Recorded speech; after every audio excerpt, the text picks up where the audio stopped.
Mama Murphy's old apartment, telltale game references, and visiting the memory den early. These are just a few of the things I'll be showcasing today. Welcome to the video. You're listening to Phil of Philby Gaming. If you enjoy the following, you all know what to do, and if you're new to the channel and haven't subscribed already, after watching, please consider doing so. Without further delay, and beware of the major spoilers ahead, let's begin with what we came here to see. Fallout 4, 30 minutes of facts and secrets you missed. On the outer walls of the Great Green Jewel of the Commonwealth, there's a hidden diner in the upper stands. Heading up this way, just off the right of the main entrance, by either using a jetpack add-on or like myself, a no-clipping mod, you'll uncover the unmarked location. Inside, you'll find a couple of handy items, including a power armor station, a bed to rest in, and a mini nuke. If you manage to acquire a mining helmet, one with a headlamp attached, the game will automatically allow you to use this instead of the Pip-Boy as a source of light. This is just a neat little detail by Bethesda that some players may not have noticed. Scattered around the wasteland, primarily in the vaults of Boston, you'll have probably come across these Vault-Tec Lunch Boxes, often containing a small prize inside, anything from a bottle of Nuka-Cola to a child's toy. But a detail that some may have missed is the etching inside of the now empty lunch boxes.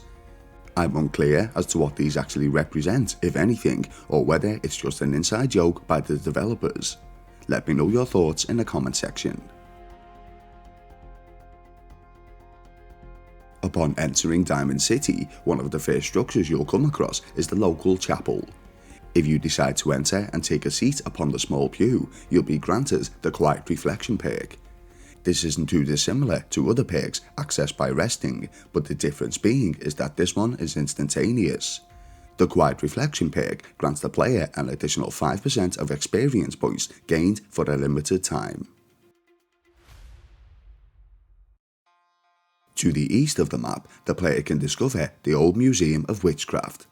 On a side note, be cautious about visiting here at low level, as there's a dangerous deathclaw awaiting in the shadows.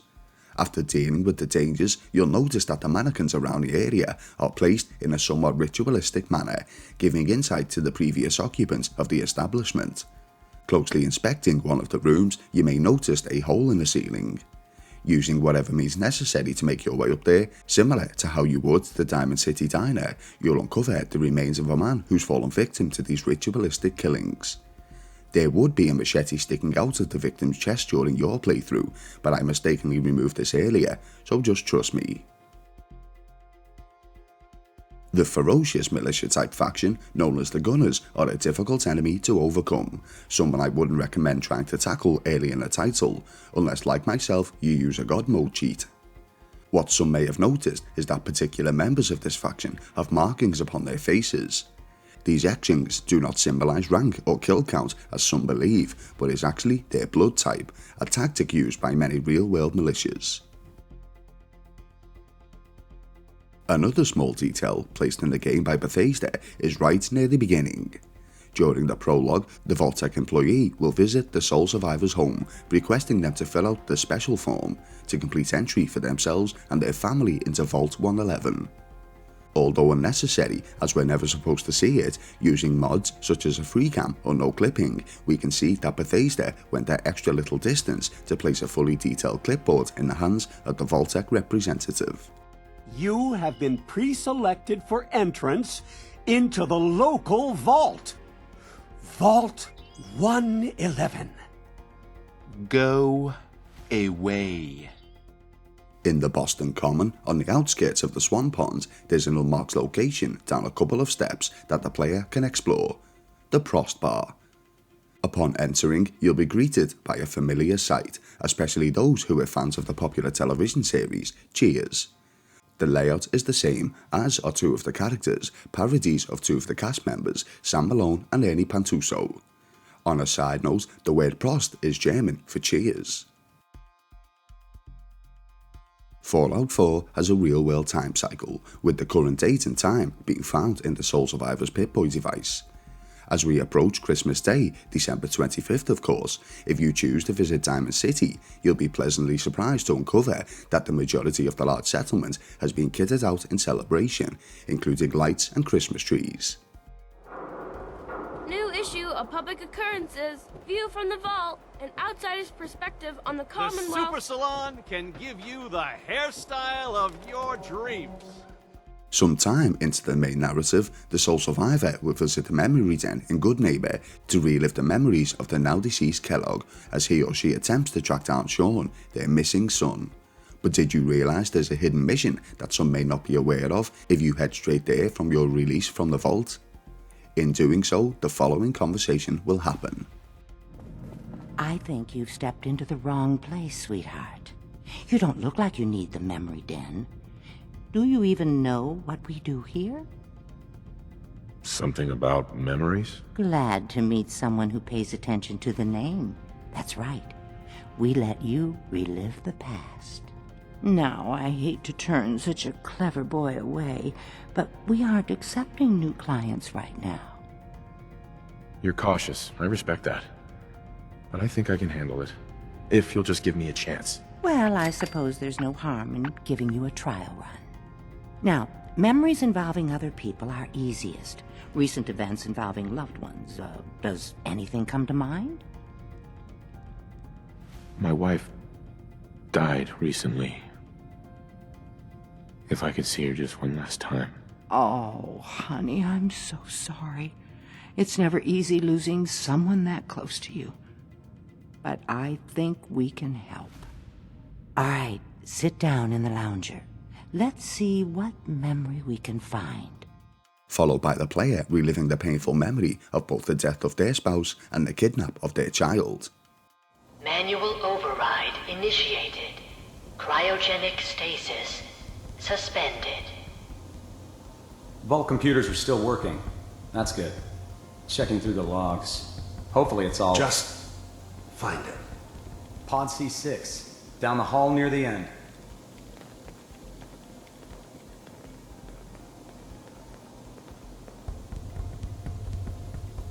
Who are you? How could you be a part of this? This is the one. Here. Open it. It should have been me. Why didn't they take me? Is it over? Are we okay? Almost. Everything's going to be fine. Come here. Come here, baby. No, I've got him. Let the boy go. I'm only going to tell you once. I'm not giving you Sean! God damn. God. Get the kid out of here and let's go. At least we still have the backup. Cryogenic sequence reinitialized. I promise. I'll You're find reaching him. the end of the memory. Hold on. Try to calm down. Your blood pressure is spiking. I'll have you out of there in 3, 2, 1. It should have been me. Why didn't they take me? Although, if you're unhappy with the results, you can always ask for a refund. If I had any idea that we were going to put you through that again, I would have said no. You sat back and put me through that again? You owe me. You're right. Here, a small consideration for everything you've been through. Most will be aware that using the Pip-Boy allows the player to enter V.A.T.S mode, the Vault-Tec assisted targeting system, allowing them to slow time and pick a more accurate shot. But what some may not have realised is that the sole survivor already possesses these skills before they acquired the Pip-Boy, leading some to speculate that they are potentially part of the Institute in some way. Something I plan to cover in a theory video at some point, so let me know if this is something you'd like to see. South of the Suffolk County School, the player can locate a formation of power stations guarded by a sentry bot. After disposing of the tough enemy, you can find a door that opens, producing the following message.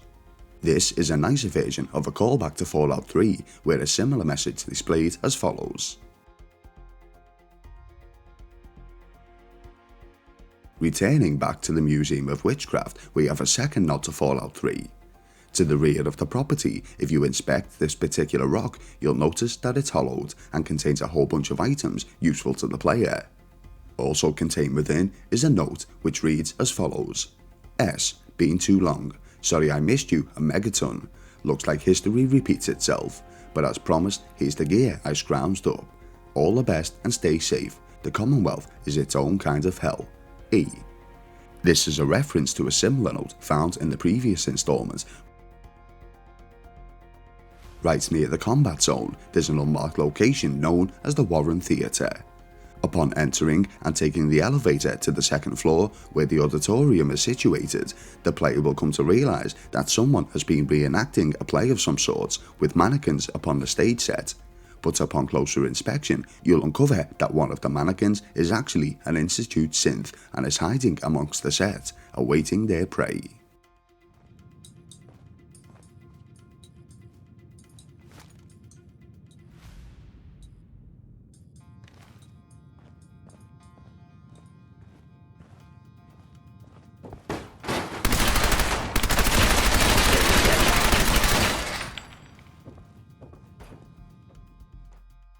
We hear early on, in a tale from Preston Garvey, that his group, including Mama Murphy, were previously held up in the ruins of Quincy before the dangerous faction of the Gunners overran the place, causing those who survived to flee.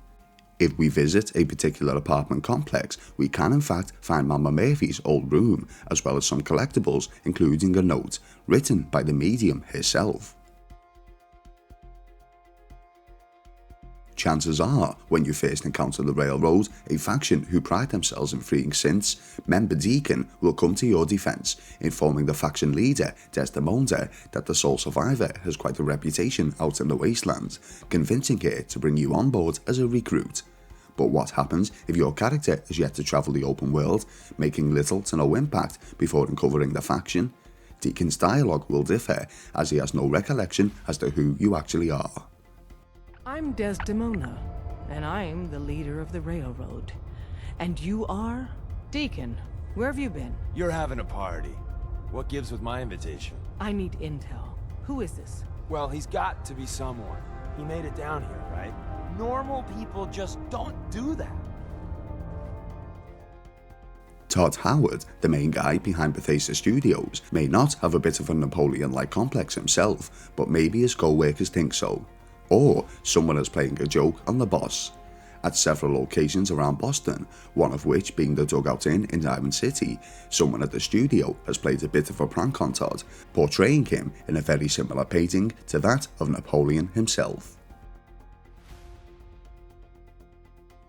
One of my favourite games of all time concerning narrative has to be Telltale Games' The Walking Dead, so I was very happy to uncover a pretty obvious Easter egg referencing a particular moment in the title.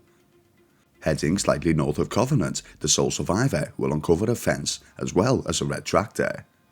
Strewn around are the remains of a survivor as well as a few ghouls, Fallout's version of the zombie if you will. This is of course a reference to episode 1 of the first series of The Walking Dead, where as Lee Everett we must choose between saving Duck or Sean from the walkers.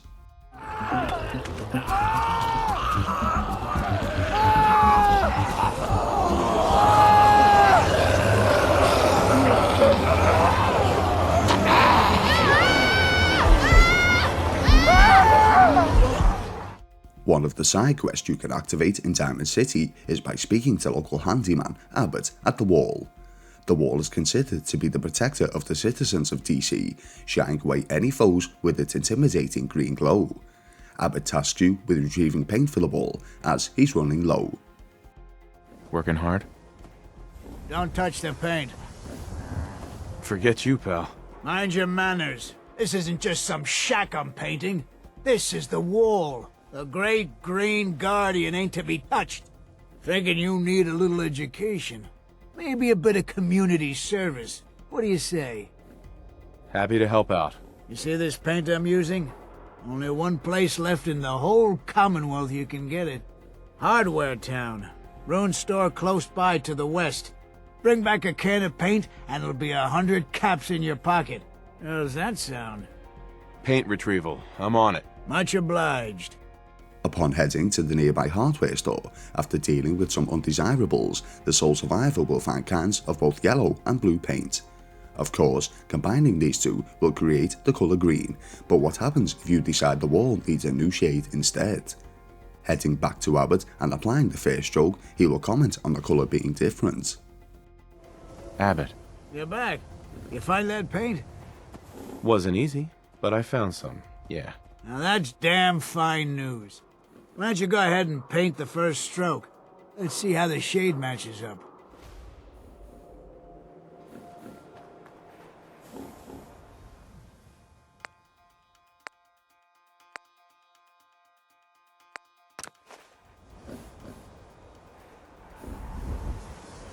Hey, Abbott. Blue? You know what you're doing there? The wall ain't blue. You asked for paint, you got it. The wall's been green for over 200 years. Folks aren't gonna like this. Oh well.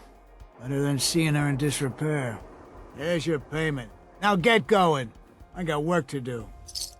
A few in-game days later, the locals will also comment on it too. Yo, you're the one who turned the wall into some kind of blue monster. Following this, if you revisit the wall, you will realise that Abbott continued to paint the majority of the wall in your chosen colour, instead of heading out to retrieve more green paint himself. You made the wall blue. Don't know if I should thank you or punch you. While still in Diamond City, and yes, I realise we're spending a lot of time here, the sole survivor can visit the local schoolhouse. Inside, there's a teaching assistant robot, Miss Edna, that has a question for the player.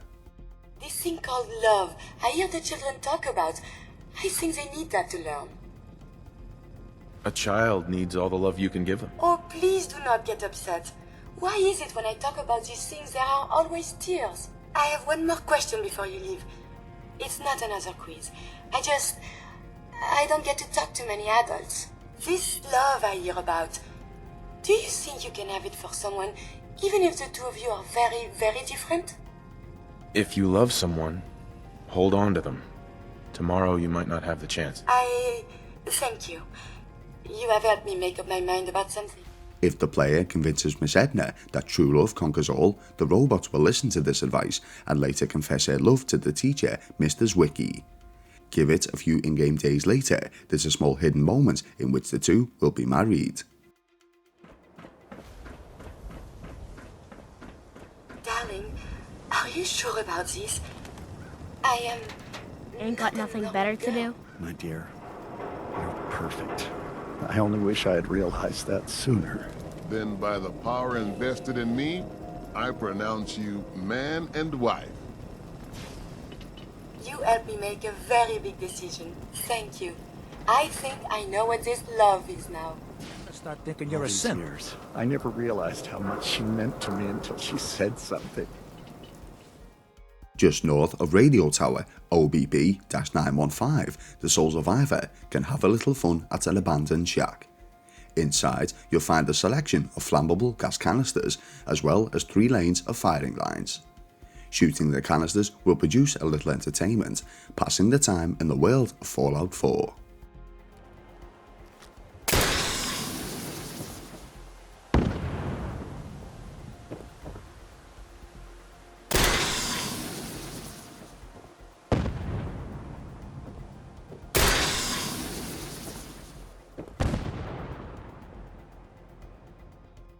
To the north, just off Recon Bunker Theta, the player can find a monument of sorts caused by the initial blast over 200 years prior.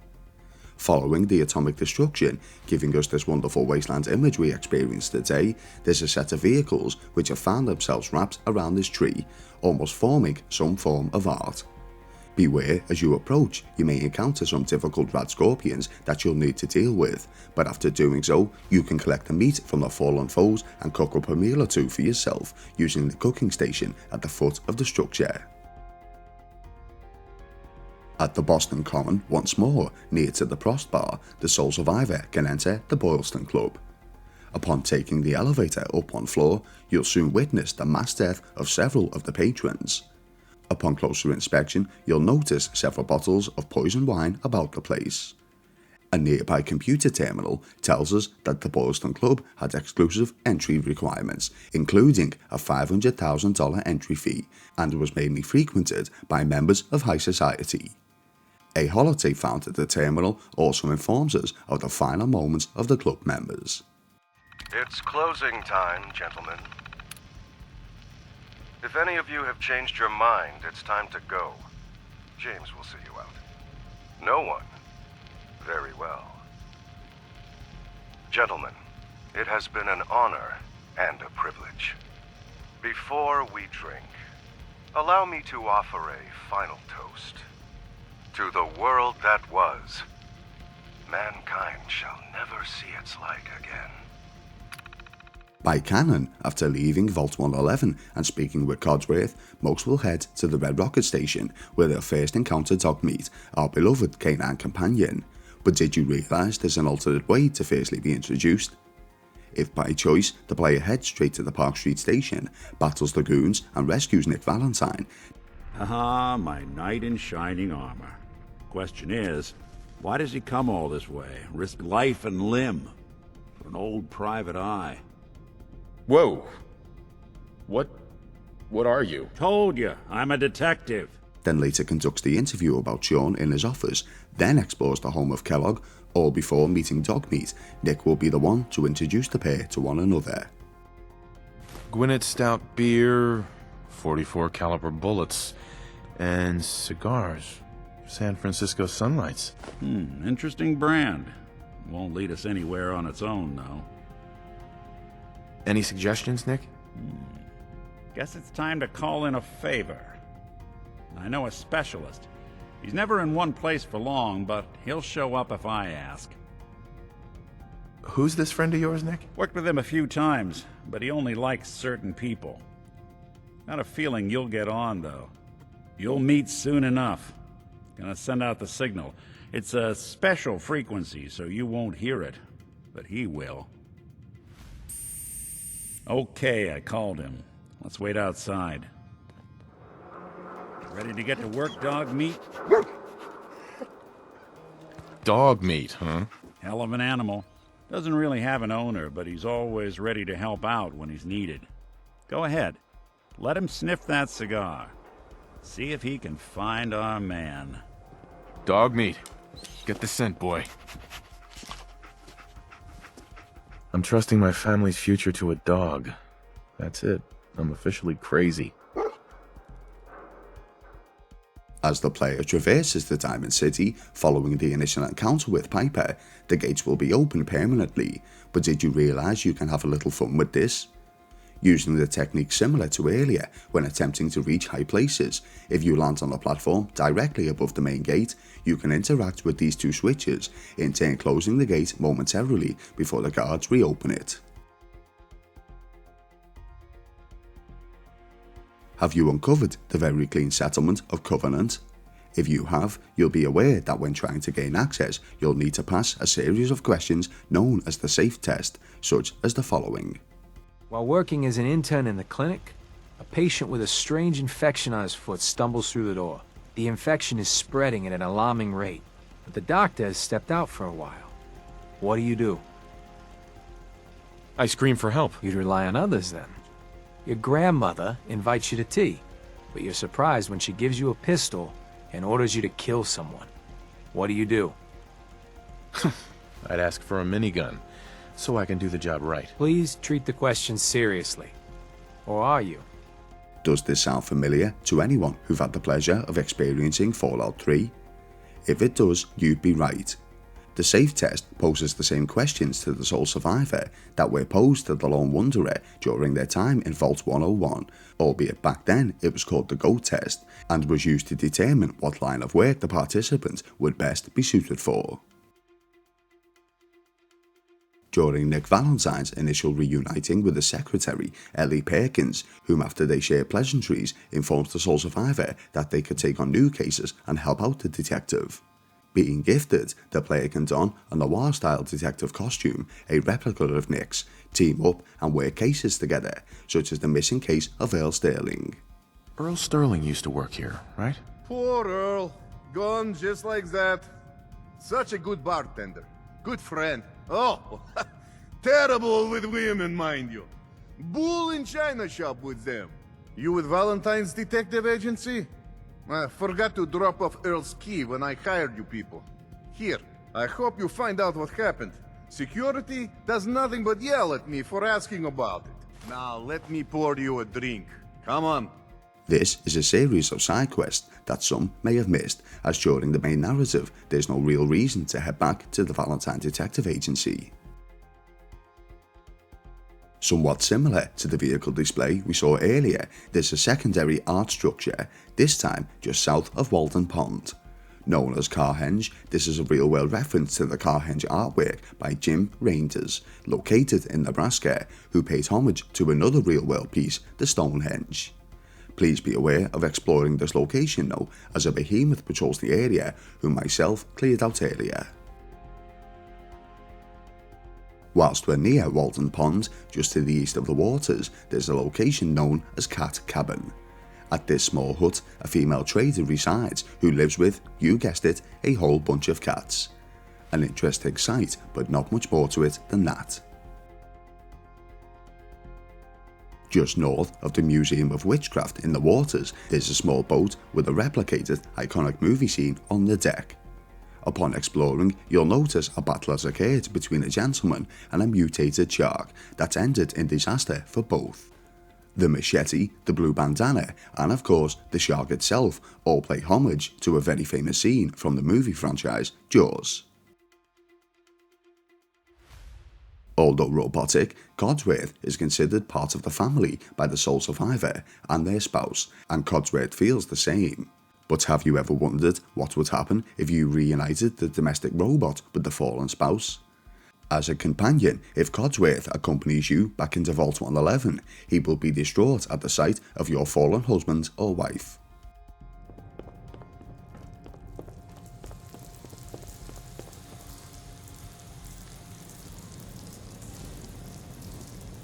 Oh dear, is that...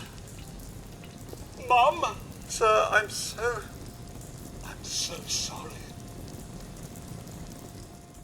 In Concord, the first larger town the sole survivor normally encounters, there's a structure known as the Concord Speakeasy. Upon entering, you will uncover that someone has been having fun with both the mannequins and the deceased, such as this corpse laying next to their plastic friends, or a group who have apparently committed murder in a bathtub, severing the victim's head before dumping it in a lavatory.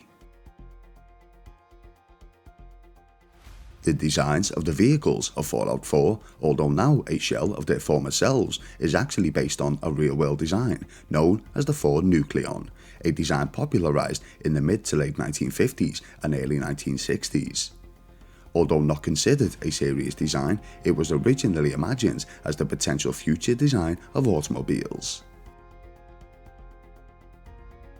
Whilst in Diamond City, you may have noticed a singular red chair in the stands. This is a reference to the Lone Red Seat of Fenway Park. The Lone Red Seat was the catching location of the longest ever home run accomplished at that very stadium by legendary Red Sox player Ted Williams in 1946.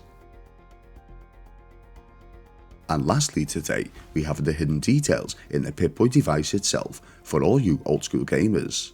Just before exiting Vault 111, when the sole survivor retrieves the Pip-Boy, upon booting it up, the screen will read the following: 64K RAM system 38911.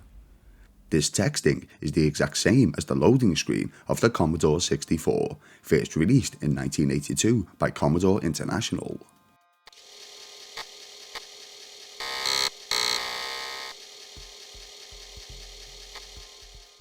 So there you have it, that was 30 minutes of facts, secrets and Easter eggs and whatnot you may have missed in Fallout 4.